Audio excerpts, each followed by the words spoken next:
Hello everybody, I'm back again for my January wrap-up. Okay, I started the month of January by reading this book here for children. It's a book that is part of a series. This one is the number 4 in the series, High Hopes for Eddie. It was written by Connie Porter and it's part of the American Girls collection. What I liked was the fact that soon as you get in there, you have all the pictures, all the portrait of Eddie's family and Eddie's friends. Okay, so when you're reading it to a child, they know exactly how these people look like. And by the end of the book, you also have teeny-weeny lessons on how to make a kite. Okay, so you can teach or you can learn along with the children. You can teach them how to make their kite. But what was really interesting to me, a resume they made of the life of Frederick Douglass here. Okay, and they tell you also a bit about this woman here, Fanny Jackson Coppin, because she is the woman whom the teacher's character is based upon. Interesting. It's recommended for children ages 7 and up. So yeah, it's very good. If you have. Last year was my African reading year. This year I'm trying to focus really on Caribbean literature. 6 years ago I placed my order for a book by Kai Miller. You know me. If you know anything about me, you know that I'm a buyer by the cover kind of person. If a cover catches my eye, chances are I'm going to buy it. And I'm also a hardback copy lover. So when I went on Amazon and saw that this copy was available, hardback, red, with the sunshine, everything, and this cover was really attractive to me. So I placed my order, and upon receiving it, I opened the book and find out that it was, sadly, a large print, because I cannot stand large print. After that, I placed my order for the same novel. This one came, the seller said that this was like brand new. When I received it, it was stained with coffee or something else. One thing that pissed me off was the fact that the spine was broken as well. I also placed an order for another book of his, but the cover I was expecting to receive was the painting of these beautiful black women dressed in bright red and yellow kind of dresses. So that was the one I was expecting, and this is what I was sent. Yes, the last Warner woman, but in this edition with an actual photograph and not a painting. So I was pissed. I placed these books on my shelves for like 6 years without looking at them. In 2016, J. Fiona, she made a video on the Jamaican Independence Day to talk about the writers of Jamaican descent that she had read and the books that she had really loved. And among them, she was talking about Augustown, and she said that the book was very interesting. So what I did after watching a video is that I placed my order for a copy of Augustown through Book Depository, because this time I wanted to make sure that my copy would come to me in the edition I had chosen, clean and everything, which was the case. I was pleased, but I placed the book on my shelves because I really wanted to start reading him in all these novels in the order of publication. So the book remained there until in 2018, another booktuber, I'll also put the link down below to her channel. Her name is Peter, and the name of her channel is Comfy Cozy Up. She made a review of the book Augustown by Kai Miller, and she said something that shook me. Like, she was like, yeah, this book came close to the Book of Night Women by Marlon James. And I was like, because Marlon James, to me, those who know me know, he's my king, and I placed him on a throne and nobody come close to him. So when she said that this writer had a book that came close to Marlon's book, I was like, it has been translated into French as well. And even those who have read the book in French keep praising it and saying how good it is. So this year I decided to read him, and I started my year by reading This Same Hearth by this author. I gave it 4 stars on Goodreads. It was like a 4.5 just because the ending wasn't exactly what I expected. I don't know what I expected, but the ending wasn't anything near as good as the story in itself. I mean, this guy took me high, so high with the story of Imelda. I'm not going to tell you anything about this book because I just want you to go and read it. The thing with Kei Miller also is that you cannot kind of sum up a story without spoiling them. The beauty of a story is that you keep discovering things while you're reading. The more you read, the more you know why these things make sense. Like it deals with homophobia in there. But the very first time I encountered him introducing homosexuality, I was like, oh, that's all you have to say? Seriously? And little did I know that, you know, it was just a way of showing me that something else was coming up. It deals with that homophobia, the fanaticism, because many people in this book hide themselves behind the Christianism. Okay, nobody talks about love. It deals also with domestic abuse, but I must admit that this guy is crazy. That's why I love him. But this book was so good.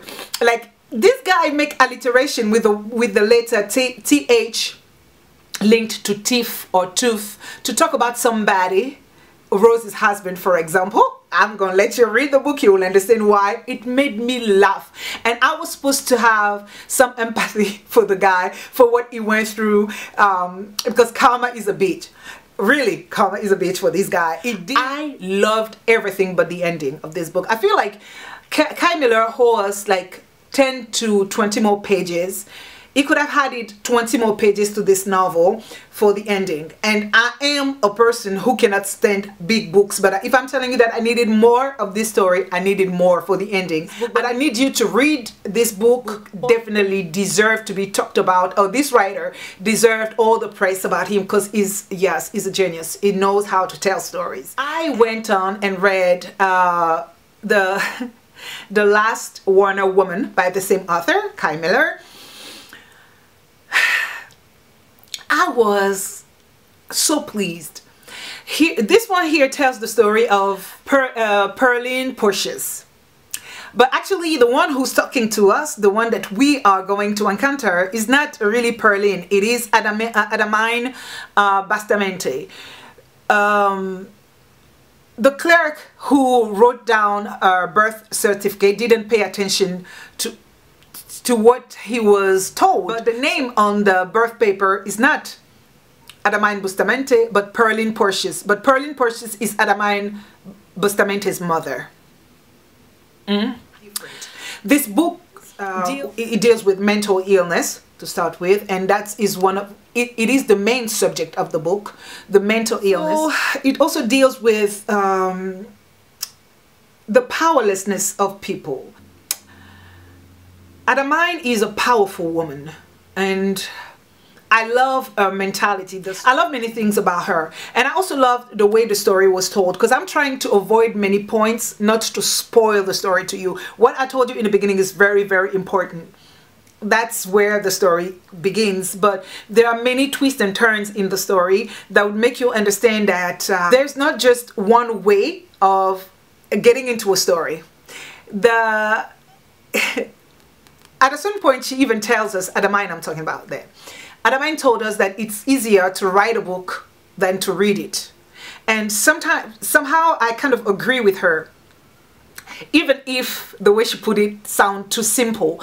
But she explained that when you're writing a book, you're just putting words together. But it takes a concentration. It takes somebody patient to be there, to listen to you, and to you know, for you to be able to express yourself clearly, understandably. I don't know if what I'm saying makes sense, but yeah, she took her time to tell a story. But nevertheless, the person who listened to a story, the writer who listened to a story, tried to rewrite a story in a certain way. Oh, that's how she feels it. But is he really rewriting the story, or is he just romanticizing? I don't know. You should read this story. This story is very, very good. Very good. And Kei Miller is one of my favorite right now. Yeah. I'll be looking forward to reading him more. The other book I read in January was this one. It's in French. Her name is Charline Effa. and the title of the book is Naître. This one here deal with identity kind of problem, but it's more of a relationship between a mother and her daughter. Because in this book, the narrator, when she's telling us the story, she tells us that her mother had her when she was still married to another man. She had an affair. The man kind of forgave her and took her back at one condition, that she got rid of the child that was born out of the wedlock. This novel also focuses on the power of forgiveness, because when we forgive other people, your life is easier, your life is lighter. You do not forgive them for them, but you forgive them for your own sake, so that you can go further in life. So I really appreciated this book. I think I gave it 3 stars on Goodreads. I read this one here book by Pierre Dahomey, Néhémie. This one also was written in French. The title of the book is Rapatrié. All I can say is that the story was interesting, but the storytelling was a mess. I tried my best to understand why he was complicating something that he could have done the simplest way possible. But the story was interesting. I love the character, Belliqueuse, I think it is. Belliqueuse. The first time we meet this woman, she is on a boat trying to leave Haiti for Miami. And she got on that boat with her son, a very young child of her, a baby. And the baby dies, so she throws the baby in the ocean. I'm not spoiling it, because that is the beginning of the book. When we encounter her, Belliqueuse is throwing a baby to in the ocean, in the river, because he died. He couldn't stand the conditions on the boat. So she was on the boat with auntie, and the auntie makes it to America, but she's not accepted, so she is sent back to Haiti. And from that moment on, we follow her as she goes back to a baby father who's mad at her because she didn't even tell him that she was leaving. And plus, she's coming back to say that, hey, I went there, it was a failure, but I also lost our son. So yeah, we follow her story and where it leads. This one also deals with mental illness and poverty. The last book I read in January was The Fisherman by Chigozie Obioma, and I think that I wasn't ready for this book. I read too many emotional books for the month of January, so it was a mistake to read this book at the beginning of the year, especially after I had read Rapatrié and The Last Warner Woman. So I liked it, kind of, but I think I would have loved it had I read it at a different moment in my life. So I might just reread it before the end of the year. But so far I gave it only 3 stars on Goodreads.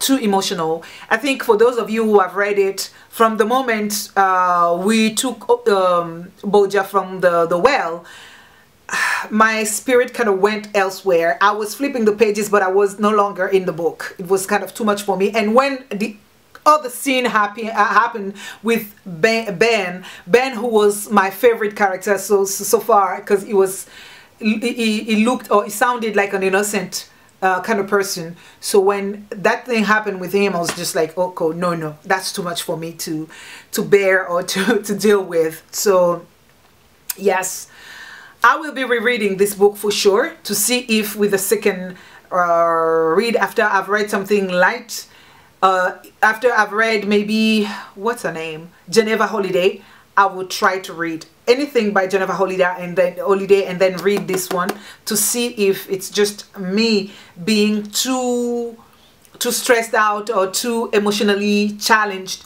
that I didn't really took the time out to appreciate this book, or if it was really the book itself that was somehow too much for me.